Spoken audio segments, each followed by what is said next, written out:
주모, 길을 걷다 보니 빗줄기는 굵어지고 목이 참으로 마르구려. 시원한 막걸리 한 사발 내어주시겠소?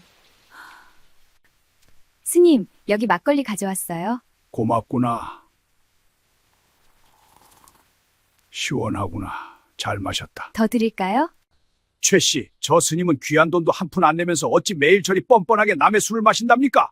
호호, 걱정 마세요. 다 생각이 있답니다. 아니, 그래도 이건 너무 하옵니다. 보살님, 내가 지난 한 달 동안이나 대게 땀방울이 맺힌 귀한 술을 축내고도 돈 한 푼 내지 않았는데 어찌하여 그동안 단 한 번도 화를 내거나 쫓아내지 않으셨습니까? 이건 막걸리잖아?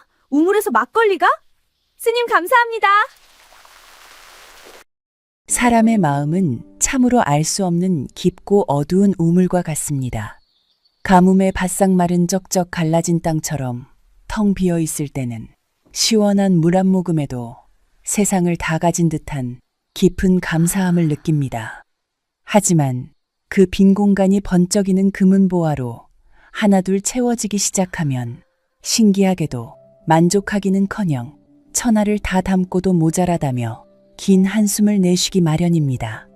비워낼수록 가벼워지고 채울수록 한없이 무거워지는 것이 바로 인간의 욕심이라는 보따리입니다. 여기 하늘이 내려준 커다란 복을 스스로 걷어찬 어리석고 안타까운 여인의 이야기가 있습니다. 가진 것에 만족하지 못하고 끝없는 탐욕에 눈이 멀어 가장 소중한 것을 한순간에 잃어버린 한 사람의 이야기를 지금부터 들려드리겠습니다. 아주 먼 옛날, 조선 팔도에서 산세가 수려하고 맑은 물맛이 가장 좋기로 소문난 어느 평화로운 고을이 있었습니다. 그 마을 어귀에는 수백 년 된 커다란 소나무 한 그루가 서 있고 그 아래에는 허름하지만 정겨운 주막이 하나 자리 잡고 있었습니다. 그곳에는 최 씨라는 부지런하고 마음씨 고운 주모가 살고 있었습니다. 최 씨는 조상대대로 조심스럽게 전해져 내려오는 비법으로 매일 정성껏 막걸리를 빚어 파는 여인이었습니다. 그녀가 빚은 막걸리는 그 맛이 아주 깊고 청량하며 달착지근해서 이웃 고을에까지 소문이 자자하게 퍼져 있었습니다. 최 씨의 고단한 하루는 남들이 모두 깊은 잠에 빠져 있는 꼭두 새벽부터 시작되었습니다. 차가운 우물물을 길어와 무거운 가마솥에 불을 지피고 하얀 쌀을 정성스레 씻어 고두밥을 짓는 일은 참으로 뼈가 깎이는 고단한 일이었습니다. 이마에는 굵은 구슬땀이 맺히고 허리가 끊어질 듯 아팠지만 최 씨는 단 한 번도 불평하지 않았습니다. 잘 익은 고두밥을 식혀 누룩과 섞고 맑은 물을 부어 커다란 독에 담아두면 며칠 뒤에는 뽀얀 빛깔에 향기로운 막걸리가 탄생했습니다. 이른 아침부터 밭에 나가 하루 종일 고된 농사일을 마친 김노인도 저물녘이면 어김없이 땀을 닦으며 주막을 찾아왔습니다. 관아에서 밤낮으로 순찰을 돌며 지친 이포졸도 시원하게 목을 축이러 들르고는 했습니다. 방 안에 틀어박혀 글 공부에 매진하다 머리를 식히러 나온 박선비 역시 최 씨의 막걸리 한 사발에 큰 위로를 받았습니다. 비록 주막의 살림살이는 가난하고 넉넉하지 못했지만 최 씨는 항상 밝고 환한 미소로 사람들을 반갑게 맞이했습니다. 주머니 사정이 여의치 않은 불쌍한 이웃들에게는 돈을 덜 받고도 넉넉하게 술을 내어주는 따뜻한 마음을 가진 사람이었습니다. 그러던 어느 늦은 오후 무렵이었습니다. 하늘에 먹구름이 잔뜩 끼고 굵은 빗방울이 하나둘 떨어지기 시작하는 몹시 궂은 날씨였습니다. 길가에 인적조차 드문 그때 남루한 장삼을 걸치고 비바람에 낡아빠진 삿갓을 푹 눌러쓴 떠돌이 노승 한 분이 느릿느릿 주막으로 걸어 들어왔습니다. 노승의 집시는 진흙투성이가 되어 있었고 옷차림은 오랫동안 험한 산길을 걸어온 듯 몹시 지치고 초라해 보였습니다. 주모, 길을 걷다 보니 빗줄기는 굵어지고 목이 참으로 마르구려. 시원한 막걸리 한 사발 내어주시겠소? 노승의 갈라진 쉰 목소리에 최 씨는 하던 일을 재빨리 멈추고 버선발로 달려나갔습니다. 예, 스님, 굳은 날씨에 먼 길 오시느라 얼마나 고생이 많으셨습니까? 잠시만 기다리십시오. 최 씨는 가장 잘 익은 맑고 시원한 막걸리를 골라 커다란 사발에 넘칠 듯이 가득 담아 노승에게 두 손으로 공손히 올렸습니다. 노승은 바들바들 떨리는 두 손으로 사발을 받아들더니 그 많던 막걸리를 단숨에 꿀꺽꿀꺽 들이켰습니다. 그리고는 소매로 입가를 쓱 닦으며 크게 기뻐하며 소리쳤습니다. 허허, 술맛이 참으로 기가 막히는구나. 10년 묵은 체증이 다 내려가는 듯한 참으로 훌륭한 맛이로다. 최 씨는 자신이 고생해서 빚은 술을 그리 달게 먹어주는 노승의 모습에 그저 깊은 뿌듯함을 느꼈습니다.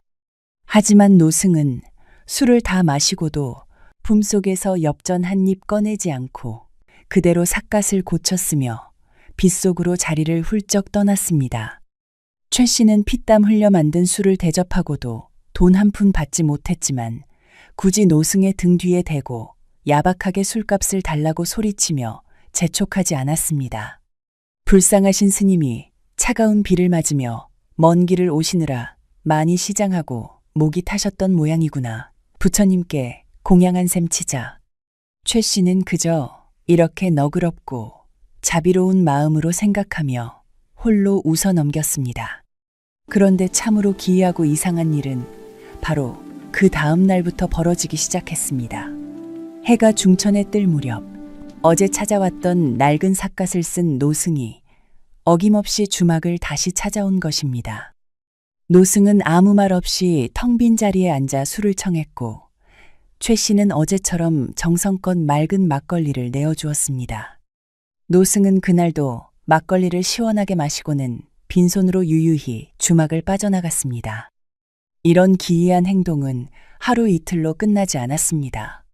비가 오나 눈이 오나 바람이 부나 노승은 매일같이 주막에 들러 거침없이 술을 들이켰습니다.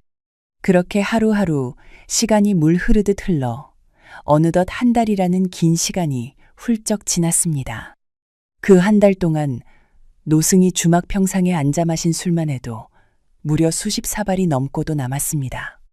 가난한 주막 살림에 매일같이 공짜 술을 내어주는 것은 뼈를 깎는 큰 손해를 의미했습니다. 마을 사람들은 마음씨 착한 주모 최 씨를 진심으로 걱정하고 안타까워하며 한마디씩 거들기 시작했습니다. 최 씨, 저 스님은 귀한 돈도 한 푼 안 내면서 어찌 매일 저리 뻔뻔하게 남의 술을 마신답니까?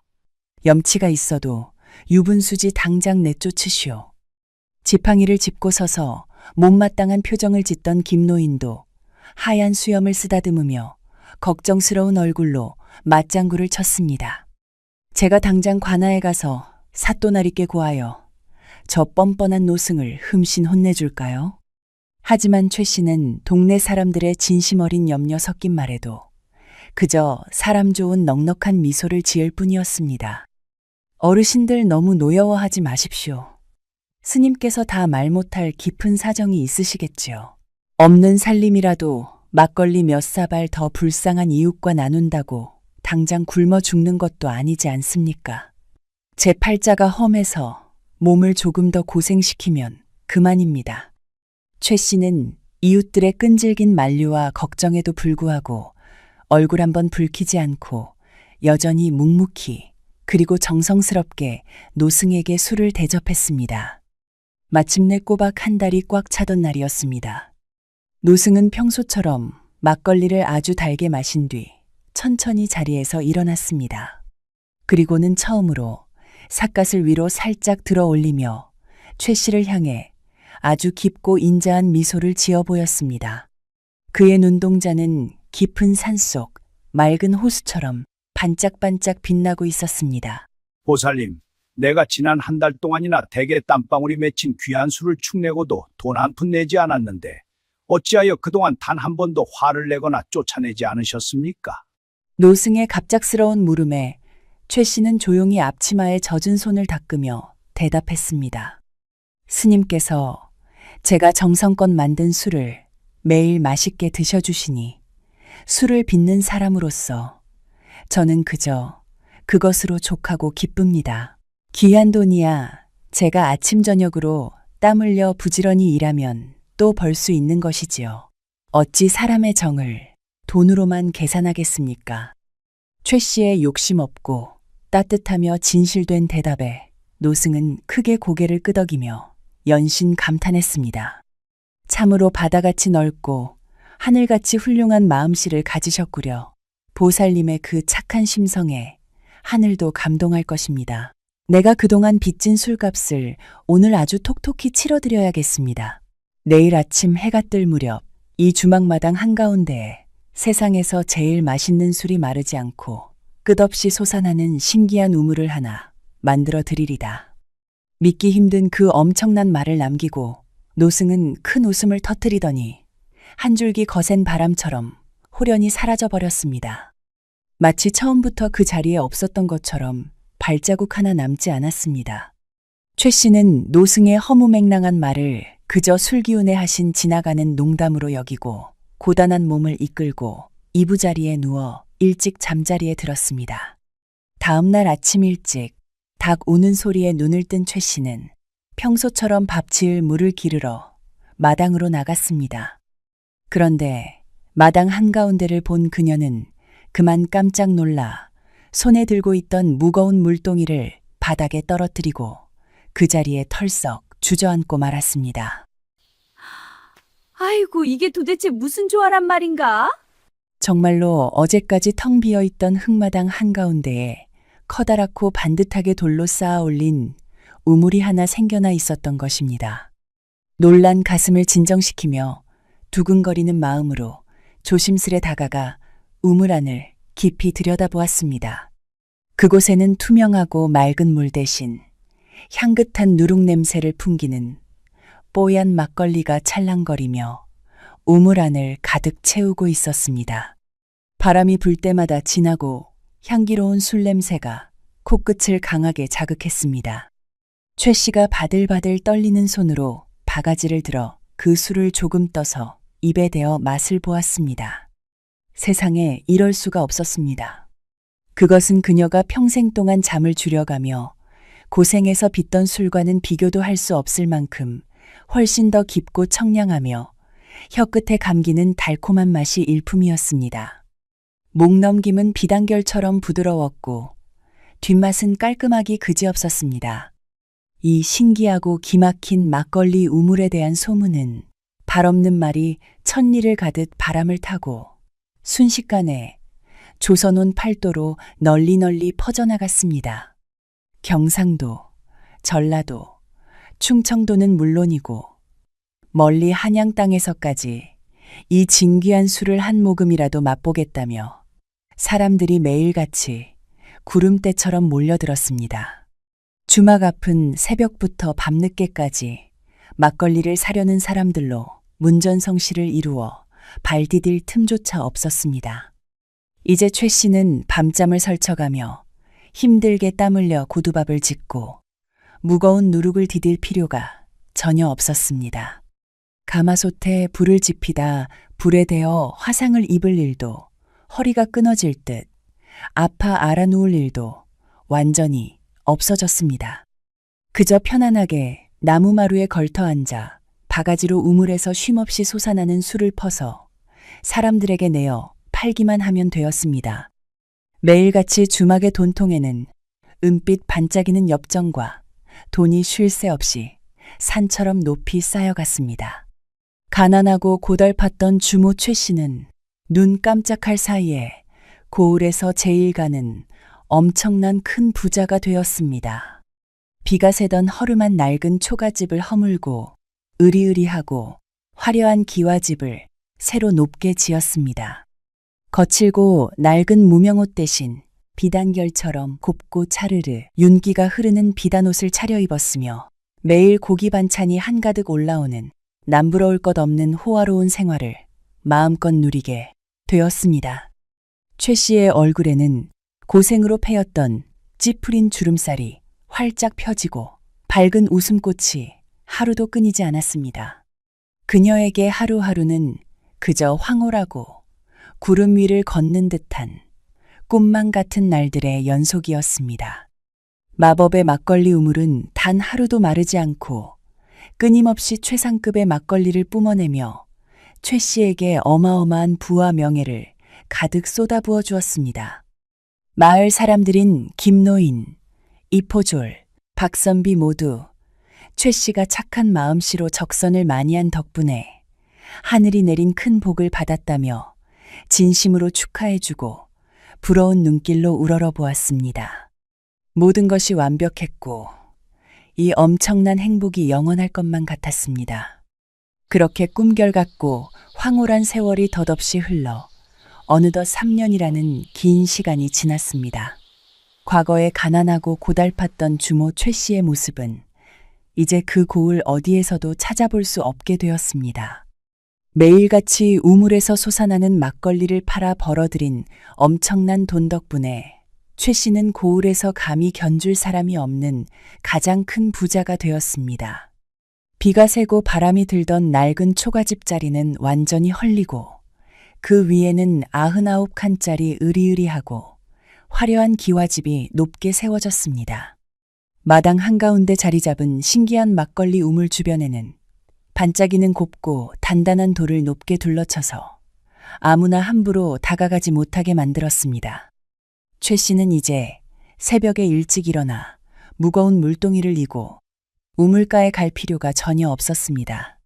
부엌에서 매운 연기를 마시며 가마솥에 불을 지피고 무거운 누룩을 밟느라 땀을 흘리던 고된 일상도 모두 옛말이 되었습니다.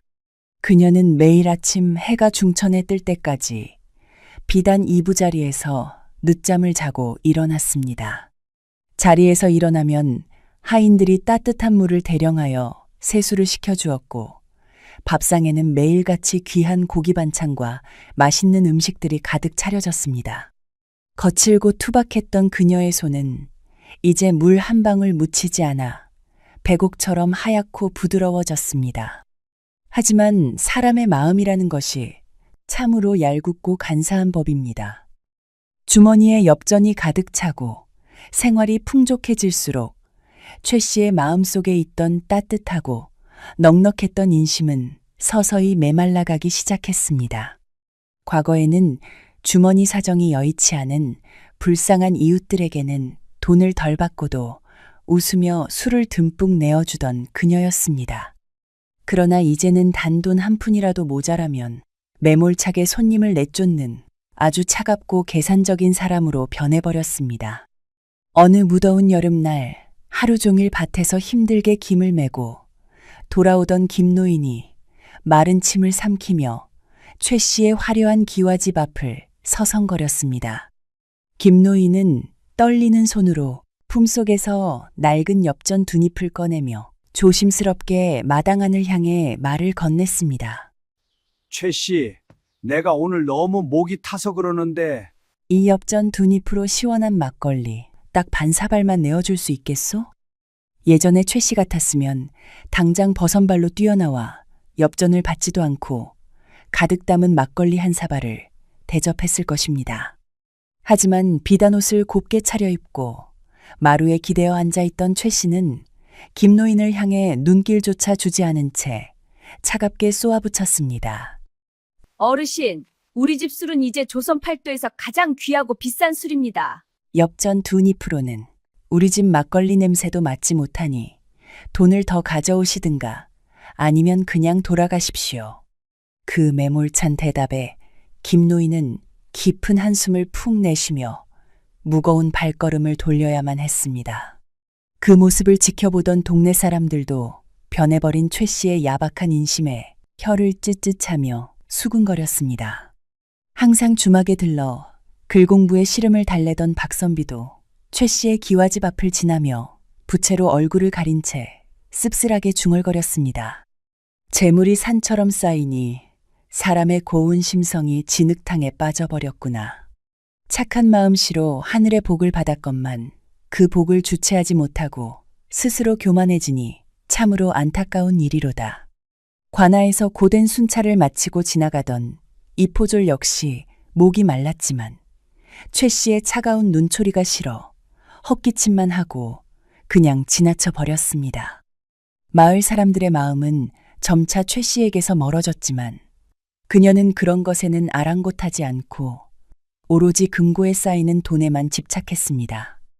사람의 욕심은 참으로 끝이 없는 깊은 구덩이와 같아서 채우고 채워도 만족할 줄을 모릅니다. 이미 고을에서 가장 큰 부자가 되었음에도 불구하고 최 씨는 더 큰 재물을 모으고 싶다는 헛된 탐욕에 사로잡히기 시작했습니다. 그녀는 국리 끝에 집 뒤뜰에 아주 커다란 우리를 짓고 돼지를 수십 마리 사들여 기르기 시작했습니다. 장터에 내다 팔면 아주 비싼 값을 받을 수 있는 살진 돼지들을 길러서 자신의 재산을 2배, 3배로 불리려는 속셈이었습니다. 처음에는 돼지들이 쑥쑥 자라는 모습을 보며 최 씨는 흐뭇한 미소를 지었지만 곧 아주 큰 고민거리 하나가 생겨났습니다. 돼지라는 짐승은 워낙 먹성이 좋아서 매일같이 엄청난 양의 먹이를 주어야만 했습니다. 예전에 최 씨가 직접 손으로 쌀을 씻고 누룩을 밟아 막걸리를 정성껏 빚던 시절에는 돼지 먹이 걱정이 전혀 없었습니다. 술을 거르고 나면 자연스럽게 남게 되는 술찌개미라는 찌꺼기가 아주 훌륭하고 배부른 돼지 먹이가 되었기 때문입니다. 하지만 지금은 신기한 우물에서 맑고 완성된 막걸리만 퐁퐁 솟아나올 뿐 쌀이나 곡식의 찌꺼기인 술찌개미는 단 한 줌도 나오지 않았습니다. 그러다 보니 최 씨는 매일 비싼 돈을 주고 장터에서 곡식을 사와서 돼지들을 배불리 먹여야만 했습니다. 우물에서 공짜로 솟아나는 술을 팔아번 귀한 돈이 돼지들의 입속으로 숭텅숭텅 빠져나가는 것을 보자 최 씨는 몹시 배가 아프고 속이 상했습니다. 아이고 아까운 내 돈. 예전처럼 술지개미가 넉넉히 나오면 저금통 같은 내 엽전을 한 푼도 쓰지 않아도 될 터인데 참으로 분통이 터지는구나. 최 씨는 넘쳐나는 재물에 감사하기는커녕 돼지 먹이로 나가는 푼돈이 아까워 밤잠을 설치며 괴로워했습니다. 그러던 어느 화창하고 맑은 가을날이었습니다. 하늘은 높고 푸르며 시원한 바람이 기와집 마당을 기분 좋게 스쳐 지나가고 있었습니다. 최 씨가 비단 방석을 깔고 마루에 누워 금비녀를 매만지며 돼지 먹이 값 때문에 얼굴을 잔뜩 찌푸리고 있을 때였습니다. 대문 밖에서 아주 낯익고 평온한 발걸음 소리가 천천히 들려오기 시작했습니다. 고개를 들어 대문 쪽을 바라본 최 씨는 순간 자신의 두 눈을 강하게 의심했습니다. 바로 3년 전 이 기적 같은 막걸리 우물을 마당에 만들어주고 호련히 바람처럼 사라졌던 그 남루한 노승이 다시 나타난 것입니다. 노승의 모습은 3년이라는 긴 세월이 지났음에도 불구하고 예전과 조금도 달라진 것이 없었습니다.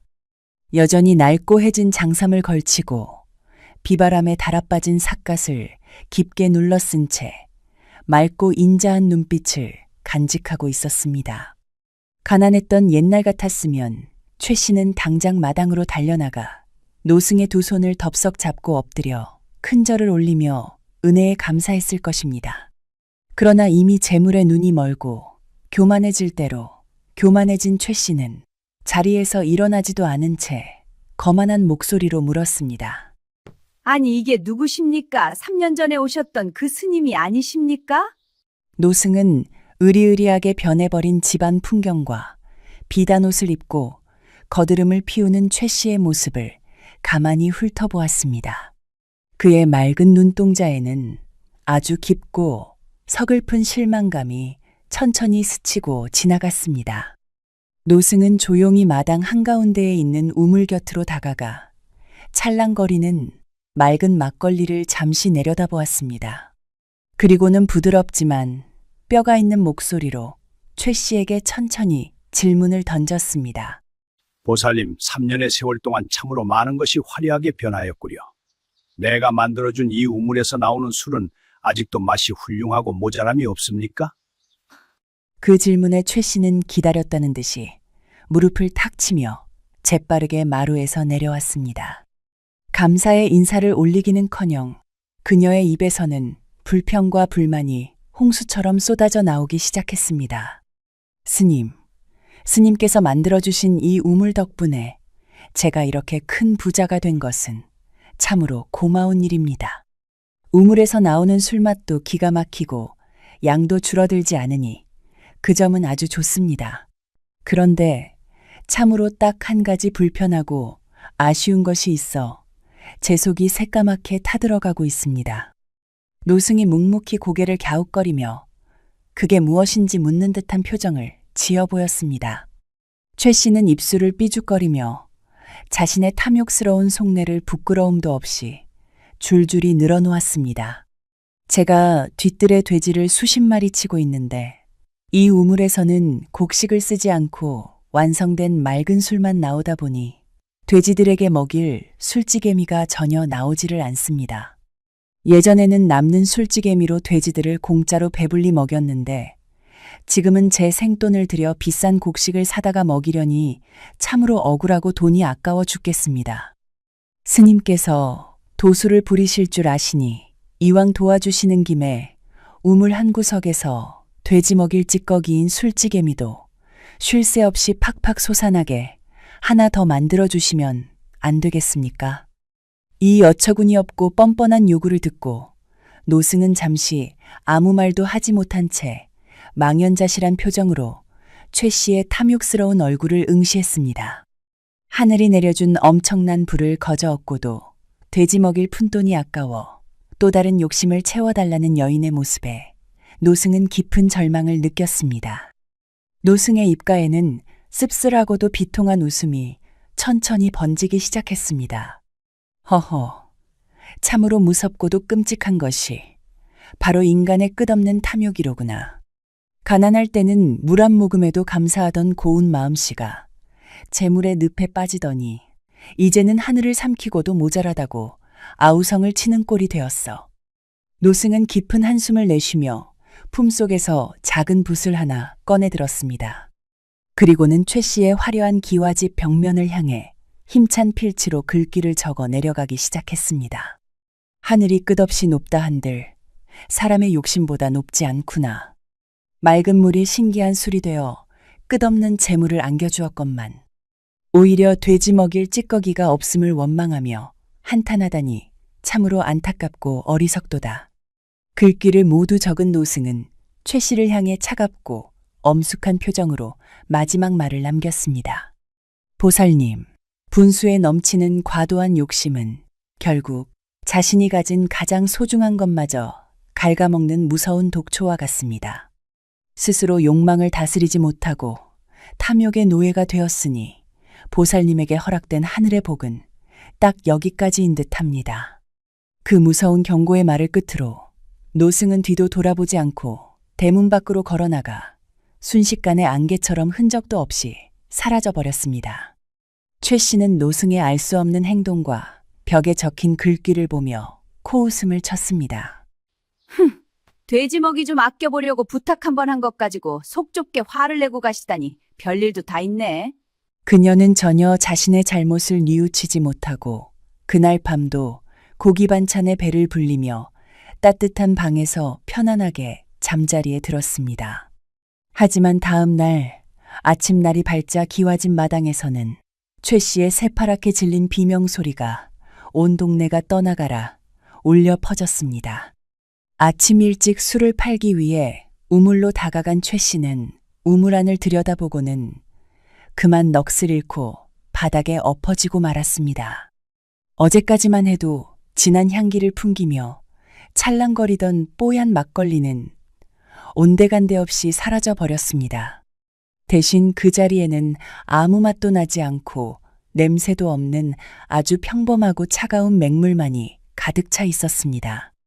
최 씨가 미친 듯이 바가지로 물을 퍼서 맛을 보았지만 그것은 그냥 흔하디 흔한 맹물일 뿐이었습니다. 마법의 우물이 노승의 분노와 함께 평범한 우물로 완전히 변해버린 것입니다.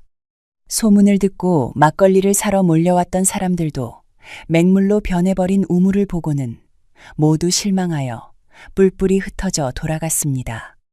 최 씨는 바닥에 주저앉아 가슴을 치고 통곡하며 후회의 눈물을 펑펑 흘렸지만 한 번 떠나간 기적은 두 번 다시 돌아오지 않았습니다. 술이 나오지 않자 넘쳐나던 재물은 순식간에 바닥을 드러내기 시작했고 굶주린 돼지들은 병이 들어 모두 죽어버리고 말았습니다. 화려했던 기와집도 빚쟁이들에게 넘어가고 최 씨는 다시 예전처럼 텅 빈 마당에 앉아 가난하고 쓸쓸한 신세가 되고 말았습니다.